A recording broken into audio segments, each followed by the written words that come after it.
శ్రీ వారాహీదేవి జ్యోతిషాలయం. విద్య, ఉద్యోగం, వ్యాపారం, పెళ్లి, ఆరోగ్యం, నాగదోషం, సంతానం, రాజకీయం, వామాచార దోషం, భార్యాభర్తల మధ్య గొడవలు, అత్తాకోడళ్ల మధ్య గొడవలు, ప్రేమించి మోసపోవడం, స్త్రీ పురుషుల వశీకరణం, ధనం నిలకడ లేకపోవడం, మీ ఎటువంటి సమస్యలకైనా 24 గంటల్లో పరిష్కారం లభించబడును.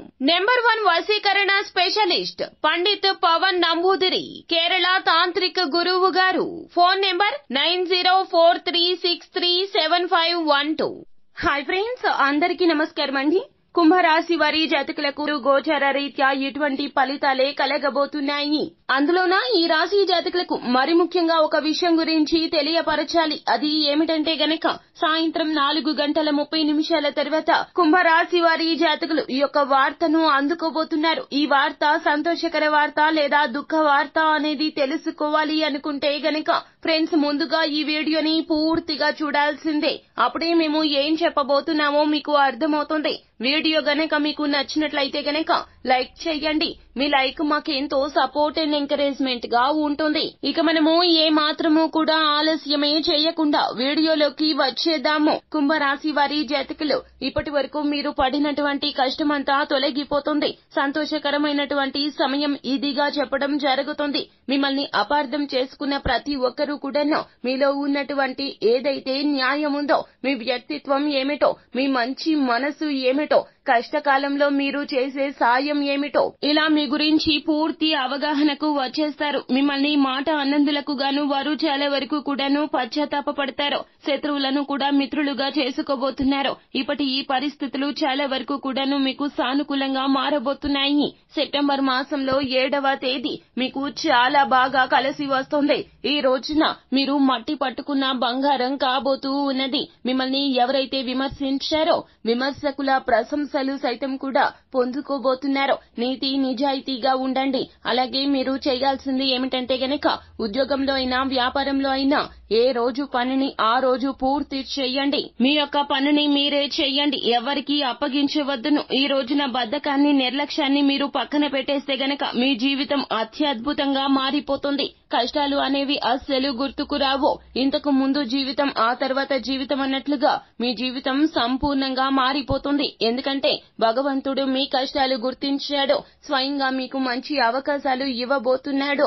ఈ రోజున ఏ చిన్న అవకాశం అయినా సరే ఉపయోగించుకునే ప్రయత్నం చేయండి. మీకు వచ్చిన అవకాశాలు మీ చేతులారా వేరొకరికి ఇచ్చే ప్రయత్నం అస్సలు చెయ్యొద్దు. వచ్చినది ఎంత చిన్న అవకాశమైనా మీరు వినియోగించుకునే ప్రయత్నం చేయండి. ఒకవేళ నిర్ణయం తీసుకోలేని కన్ఫ్యూజన్ స్టేజ్ లో మీరు ఉన్నట్లయితే గనక కుటుంబ సభ్యుల యొక్క మద్దతు తీసుకోండి. లేకపోతే గనక ఎవరైనా ఆర్థిక నిపుణుల సలహాను తీసుకోండి. ఉన్నత స్థాయిలో ఉన్నటువంటి వ్యక్తుల సలహా అయినా పరిగణలోకి తీసుకునే ప్రయత్నం చేయండి. అంతేగాని సొంత నిర్ణయాలు అస్సలు తీసుకోవద్దు. ఈ రోజున మీరు తీసుకునే నిర్ణయాలు అస్సలు లాభసాటిగా ఉండవు. ఎందుకంటే గనక ఎదుటి వారిని చూసి, వారి కష్టాన్ని చూసి మీరు మీ జీవితంలో మీ నిర్ణయాలు కూడా తీసుకోలేకపోతున్నారు. ఈ విషయం ఈ రోజున అవగతం చేసుకునే ప్రయత్నం చేస్తే గనక మీ జీవితంలో మంచి రోజులు మొదలు కాబోతున్నాయని మీకే అర్థమవుతుంది. ఎదుటి వారు కష్టంలో ఉన్నప్పుడు సహాయం చేయాలి. ఎదుటి వారి యొక్క కష్టాన్ని చూసి చెల్లించిపోవాలి. ఇది మీ తత్వము. కానీ మీ గురించి కూడా మీరు ఆలోచించండి.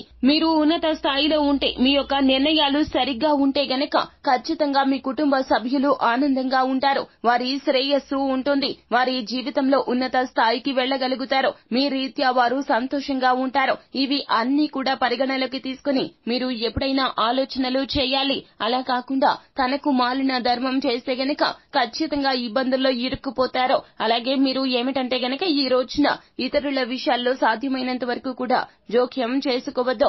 ఎందుకు అన్నట్లయితే గనక ఇతరుల విషయాల్లో ఈ రోజున మీరు మంచిగా మాట్లాడినా చెడుగా వారికి అర్థమవుతుంది. తత్ఫలితంగా వారు మిమ్మల్ని గూర్చి చాలా వరకు కూడాను నిందలు చేసే అవకాశం కనిపిస్తుంది. అవమాన భారంతో ఈ రోజున మానసిక వేదనకు గురి కావాల్సి వస్తుంది. కావున ఆదిలోనే హంసపాదు అన్నట్లుగా మీరు ఆ యొక్క ప్రయత్నాన్ని ఆపివేయడం చాలా ఉత్తమంగా చెప్పడం జరుగుతుంది. మొత్తం మీద ఈ రోజున మీరు అందరి విషయంలో అన్నింటా కూడా ఎంతలో ఉండాలో అంతలోనే ఉండండి. ఎక్కువ ఉత్సాహాన్ని అస్సలు ప్రదర్శించకూడదు. మీ యొక్క జీవితంలో ఈ రోజున అంతా కూడా లక్ష్య సాధన దిశగానే మీదనే మీ యొక్క మనసు కేంద్రీకరించడం చాలా ఉత్తమం. విద్యార్థులు అయినా కూడా ఈ రోజున విద్య విషయంలో ఏకాగ్రత కనబరిస్తే గనక మీ జీవితం చాలా వరకు కూడాను సక్సెస్ బాట పడుతుందని చెప్పొచ్చు. అయితే ఈ రాశి వారి జాతకులు ఈ రోజున సాయంత్రం 4:30 తర్వాత ఈ వార్తను అయితే వినబోతూ ఉన్నారు. ఈ యొక్క వార్త విన్నప్పటి నుంచి కూడా మీ మనసులోనే ఉండదండి. ఎన్నో రకాలైనటువంటి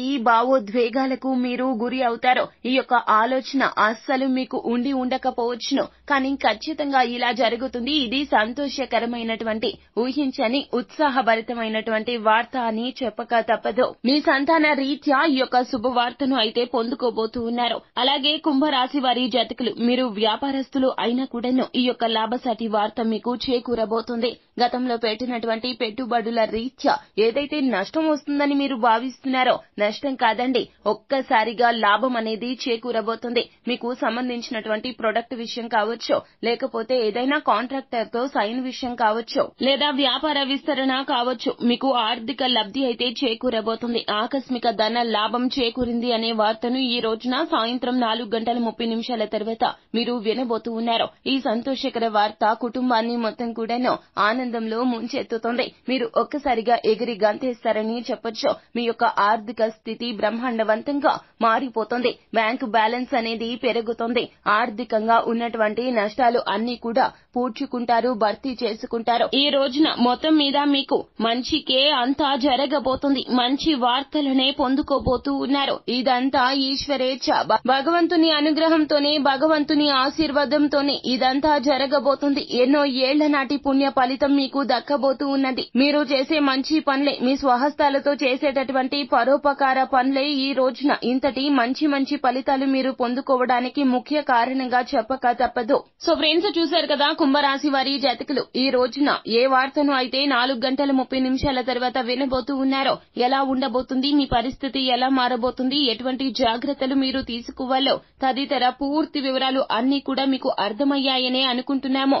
అలాగే ఈ రోజున మీకు శివారాధన ఎంతో మేలు కలగ చేస్తుంది. కుటుంబమంతా కలిసి పరమశివుని ఆలయానికి వెళ్ళండి. ఈ రోజున పరమశివుణ్ణి దర్శించుకున్న తర్వాత పరమశివుడికి కనీసం నీటితో అయినా అభిషేకం చేయించే ప్రయత్నం చేయండి. పరమశివుడు అభిషేక ప్రియుడు. ఖచ్చితంగా మీరు ఇలా చేయడం రీత్యా పరమశివుని అనుగ్రహం, కృపా కటాక్షాలు మీపై ఎల్లప్పుడూ మెండుగా ఉంటాయి. అంతా మంచే జరుగుతుంది. శుభం భూయాత్.